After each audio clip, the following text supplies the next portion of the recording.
Sur ces images, on voit le chef de Wagner quitter Rostov, tout comme les chars et camions de la milice. Les mercenaires abandonnent leur position au quartier général de l'armée russe, à la frontière avec le Donbass. Ils mettent fin à leur avancée vers Moscou. Contre toute attente, Yevgeny Prigojine annonçait dans la soirée mettre fin aux hostilités. En 24 heures, nous avons parcouru tout ce chemin jusqu'à 200 km de Moscou. Pendant ce laps de temps, nous n'avons pas versé une seule goutte du sang de nos combattants. Maintenant, le moment est venu. Du sang pourrait être versé. C'est pourquoi, comprenant la responsabilité que du sang russe puisse être versé d'un des côtés, nos colonnes font demi-tour dans l'autre sens et regagnent leur camp de base temporaire, selon le plan.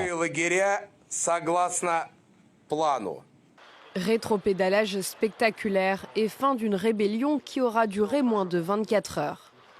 Après des mois de critiques de l'armée russe et de sa conduite de la guerre en Ukraine, Yevgeny Prigojine et sa milice se sont rebellés. Ce samedi matin, ils s'emparaient par les armes de la ville de Rostov.